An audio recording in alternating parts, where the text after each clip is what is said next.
Hello students, कैसे हैं आप सब लोग। होप आप सब अच्छे होंगे और आपके एग्ज़ाम की तैयारी भी बढ़िया चल रही होगी। जैसे आप सबको पता है कि हमारे एग्ज़ाम की जो प्रोस्पेक्टिव डेट है वो आ चुकी है। 23 जून से हमारे एग्ज़ाम शुरू होने वाले हैं। सिर्फ इतना बाकी है कि डेट शीट अभी आना बाकी है।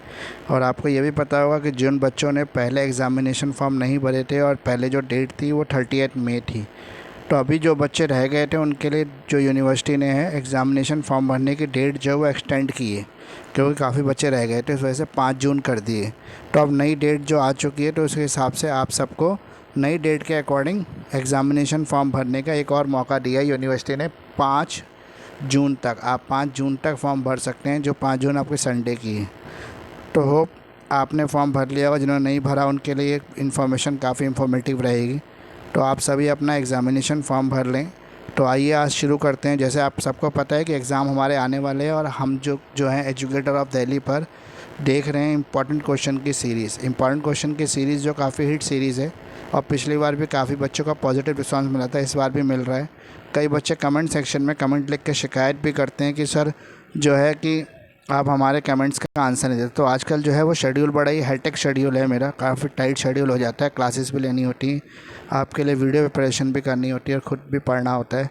तो ये सब के बीच में काफ़ी बार जो होता है मैं कई कमेंट्स का जो है आंसर टाइम से नहीं दे पाता, पर मैं कोशिश करता हूँ कि सभी कमेंट्स का आंसर दूँ और आगे भी मेरी ये कोशिश जारी रहेगी। तो प्लीज़ इस बात को समझें और नाराज़ ना हो। तो थैंक यू, आपने इतना सपोर्ट दिया मुझे। तो आइए शुरू करते हैं आज का वीडियो। आज जो है मैं आपके बीच में लेके आया हूँ चौधरी चरण सिंह यूनिवर्सिटी मेरठ का जो है इम्पॉर्टेंट क्वेश्चन, जो है हमारे law of tort and consumer protection act जो है हमारा 1986। ये हमारा सेकंड सेमेस्टर का है, BA LLB का।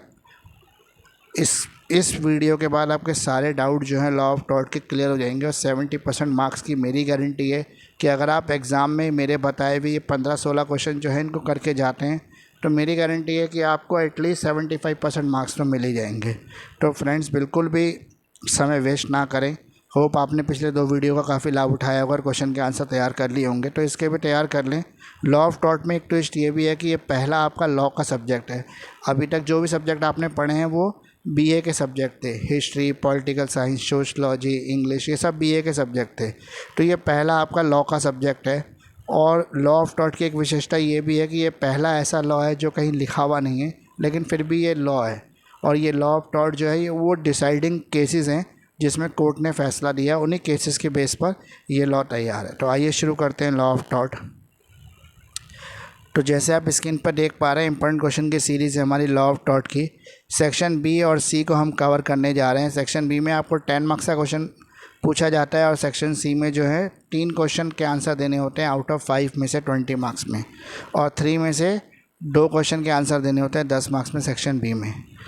तो B में जो मैं बार बार आपको बता चुका हूँ, तो B में जो 3 से 4 पेज का आंसर आपको लिखना है, और जो सेक्शन C है एटलीस्ट कम से कम 6 पेज का और मैक्सिमम 8 पेज का आंसर आप लिख सकते हैं। तो आंसर को बड़े तरीके से तैयार कीजिए। कोई भी दिक्कत होती है तो मेरे एजुकेटर ऑफ दिल्ली जो इंस्टाग्राम ID है वहाँ पे आप मैसेज के थ्रू शेयर कर सकते हैं। मेरा फेसबुक ID है, मेरा फेसबुक पेज है एजुकेटर ऑफ दिल्ली, वहाँ पर भी आप मुझसे जुड़ सकते हैं। The law take no cognizance of carelessness where there is no duty to take care. Discuss the statement in the light of the decided cases. जहाँ सावधानी बरतने का कर्तव्य नहीं वहाँ कानूनन लापरवाही का संज्ञान नहीं लेता।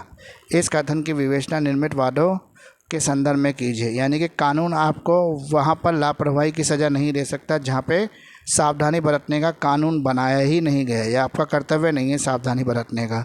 फॉर एग्ज़ाम्पल आप अपने छोटे भाई बहन के साथ खेल रहे हैं और खेलते खेलते उसको चोट लग जाती है, तो वहाँ पे आपके ख़िलाफ़ कोई कानूनी एक्शन नहीं हो सकता, क्योंकि वहाँ पे आपका जो कोई ऐसा कानून नहीं था कि जो आपको अपने भाई के साथ खेलते हुए चोट लगने पर सज़ा दे। फॉर एग्ज़ाम्पल अगर हम क्रिकेट खेल रहे हैं और किसी को बॉल लग जाती है और उसको चोट लग जाती है, वो हर्ट हो जाता है, तो ऐसे केस में उसके ऊपर कोई कानूनी कार्रवाई नहीं हो सकती। अगर उसने जानबूझ के किया है इसका आप साबित कर देते हैं तो फिर कार्रवाई हो सकती है। तो क्वेश्चन नंबर 2 है define the libel and the slander, discuss the saying the greater the truth greater the libel. अपवचन और अपलेख की परिभाषा दीजिए। यहाँ पे दोनों को आप क्लियर से डिफ़ाइन कर देना, अपवचन और अपलेख क्या होते हैं। तथा इस कहावत का विश्लेषण कीजिए कि जितना अधिक सत्य होगा उतना ही अधिक अप्लेग होगा, यानी कि जितना अधिक ट्रुथ होगा उतना ही लाइबल होगा। ऐसा क्यों? तो ये आपको यहाँ पे एक्सप्लेन करना है। तो लॉ ऑफ टॉट अगर आपने पढ़ा है तो आप इजीली इसका आंसर दे पाएंगे। ये काफ़ी इंपॉर्टेंट टॉपिक है लॉ ऑफ टॉट का। तो क्वेश्चन नंबर 2 को मैंने आगे बढ़ा है, distinguish between the libel and the slander. अप्लेग और अपवचन में क्या अंतर है, ये उसी क्वेश्चन में कवर हो जाएगा, इसलिए मैंने इसको भी 2 का ही नंबर दे दिया है। क्वेश्चन नंबर 3 जो है, write are leading Indian case on the doctrine of the res ipsa loquitur. घटना स्वयं बोलती है कि सिद्धांत से संबंधित एक प्रमुख भारतीय वाद लिखिए। यानी कि जो घटना है, जैसे आपको पता है कहीं पर भी क्राइम होता है तो उस स्पॉट की इन्वेस्टिगेशन कराई जाती है। क्यों इन्वेस्टिगेशन कराई जाती है? क्योंकि कई सारे सबूत जो हैं उस घटना स्थल से प्राप्त हो जाते हैं। इसलिए कहा गया है कि घटना स्वयं बोलती है कि सिद्धांत पर एक प्रमुख वाद लिखिए। वाद मतलब केस लिखना है आपको, कोई भी एक लीडिंग केस आप यहाँ पर लिख के इसको समझा सकते हैं। Discuss the maxim loquitur with the help of the relevant cases. घटना स्वयं प्रमाण है कि सूत्र की व्याख्या संगत वादों की सहायता से कीजिए। यानी कोई भी एक केस लिखकर आप समझा सकते हैं इसको। Define the remoteness of damages. Discuss the directness and the reasonable foreseen ability test with the help of the relevant cases. दूरवर्ती क्षति को परिभाषित कीजिए। प्रत्यक्ष परिणाम एवं युक्ति प्रतिष्ठा की कसौटी के संगत वादों की सहायता से व्याख्या कीजिए। तो दूरवर्ती क्षति को आपको परिभाषित करना, बताना है क्या होती है दूरवर्ती क्षति, इसका प्रत्यक्ष परिणाम भी देना और युक्ति प्रतिष्ठा की कसौटी पर यह कैसे खड़ी बैठती है, इसमें आपको कुछ लीडिंग केसेस देकर ये समझाना है। Remoteness of damages explain. क्षति की दूरस्थता को स्पष्ट कीजिए। यानी कि क्षति की दूरस्थता है उसको बताना है क्या है। क्वेश्चन नंबर 5 जैसे आप स्क्रीन पर देख पा रहे हैं, all person have the capacity to sue and be sued in the tort. Discuss the exception in this rule. अपकृत्य विधि से सभी व्यक्ति दावा कर सकते हैं और सब पता व किया जा सकता है कि नियम के अपवाद भी लिखिए। यानी कि आपको बताना है कि कैपेसिटी टू सी और शीव्ड इन द टॉर्ट, इन दोनों में क्या डिफरेंशिएट है, कैसे आप अलग कर सकते हो और सभी व्यक्ति इसको कर सकते हैं कि नहीं, आपको लीडिंग केसेस देके समझाना है। What do you mean by the defamation. Defamation क्या है आपको ये बताना है। Explain its essential with the help of the decided cases. कुछ डिसाइडेड केसेस के थ्रू आपको डेफर्मेशन को एक्सप्लेन करना है, यहाँ पे समझाना है। मानहानि से आप क्या समझते हैं। निर्णित वादों की सहायता से इसके आवश्यक तत्वों का वर्णन कीजिए। With the help of the relevant cases explain the assault and the battery, distinguish between the two.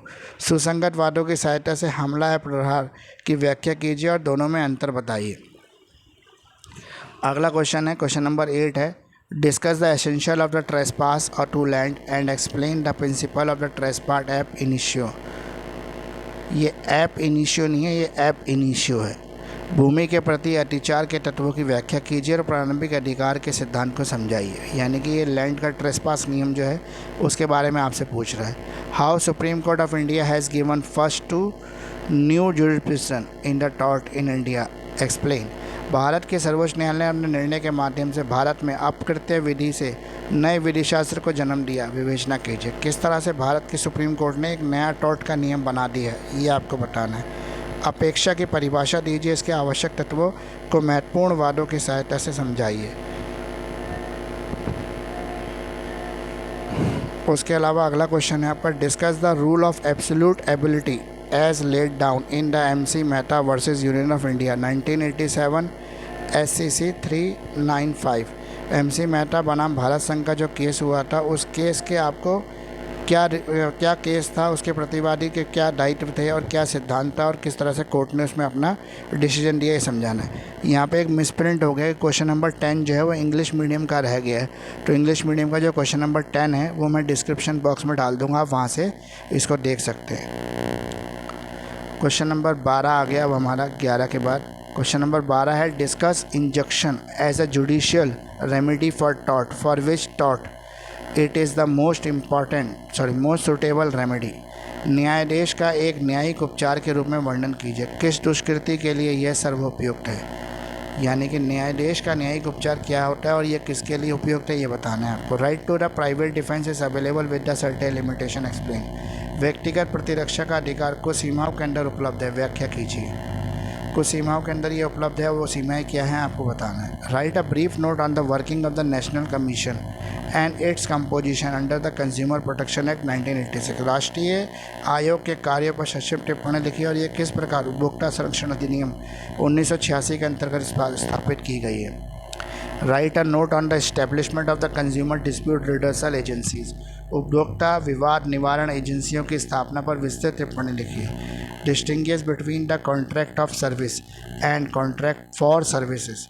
सेवा का अनुबंध बनाम सेवा का अनुबंध से में क्या अंतर है, ये बतानी है आपको।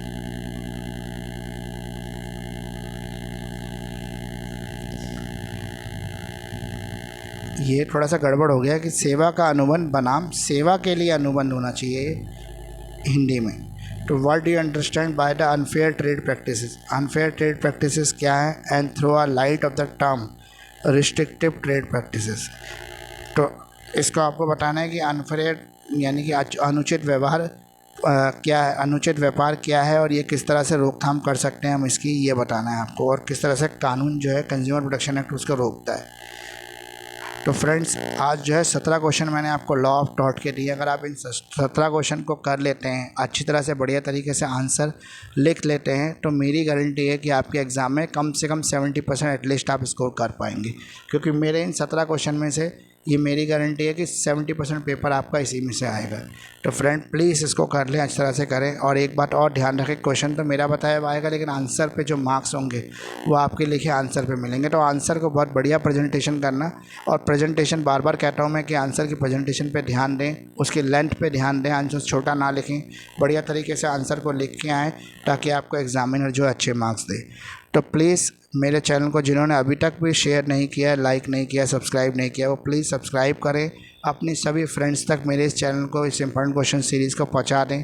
स्पेशली उन बच्चों तक पहुंचा दें जो पूरी साल पढ़ते नहीं हैं और लास्ट में जाके कुछ पढ़ के और एकदम अच्छे मार्क्स और पास होने की कोशिश में लगे होते हैं। तो ऐसे बच्चों के लिए वीडियो काफ़ी हेल्पफुल है, जो कुछ थोड़ा पढ़कर पास होने की कोशिश में हैं या थोड़ा पढ़कर पास होना चाहते हैं। तो वो बच्चे अगर ये 17 क्वेश्चन कर लेंगे तो मेरी गारंटी है, 17 में 10 भी कर लेंगे तो भी मेरी गारंटी है कि वो पास हो जाएंगे एटलीस्ट। तो ऐसे बच्चों तक शेयर करें। अभी मेरे वीडियो एनालिटिक्स जो मैं चेक कर रहा था उसमें 79% जो व्यूज़ हैं वो नॉन सब्सक्राइबर्स के हैं। तो प्लीज़ फ्रेंड, अगर आपने पूरा वीडियो देखा और आपको वीडियो पसंद आया, कुछ भी एटलीस्ट कुछ भी पसंद आया, तो प्लीज़ इसको सब्सक्राइब ज़रूर करें, क्योंकि आपके सब्सक्रिप्शन से ही हमें हेल्प मिलती है, ग्रो करने के लिए हमें मोटिवेशन मिलता है। और फ्रेंड कमेंट्स आपके जारी रखें, मैं कोशिश करता हूं सभी कमेंट्स का आंसर देने की और समय से आंसर देता हूं, लेकिन आजकल जो है एग्ज़ाम का हेक्टिक शेड्यूल की वजह से मैं आंसर नहीं दे पा रहा हूं, लेकिन मैं जल्दी ही सभी जो पेंडिंग कमेंट्स हैं उसके आंसर दूँगा। तो प्लीज़ मेरे चैनल को लाइक करें, फॉलो करें, सब्सक्राइब करें, अपने सभी फ्रेंड तक शेयर करें, अपने जितने भी व्हाट्सएप ग्रुप हैं जो आपके कॉलेज के स्टडी ग्रुप बने हुए हैं उनमें भी शेयर कर दें। तो थैंक्स फॉर वॉचिंग, मेरे साथ जुड़े रहें। किसी को कोई प्रॉब्लम हो तो मुझसे कुछ पूछना हो तो मेरे इंस्टाग्राम आईडी पर मुझे इंस्टाग्राम पर फॉलो कर सकता है एजुकेटर ऑफ दिल्ली के नाम से, या मेरे फेसबुक पेज को लाइक और फॉलो कर सकता है एजुकेटर ऑफ दिल्ली के नाम से। तो प्लीज़ मेरे साथ जुड़े रहें।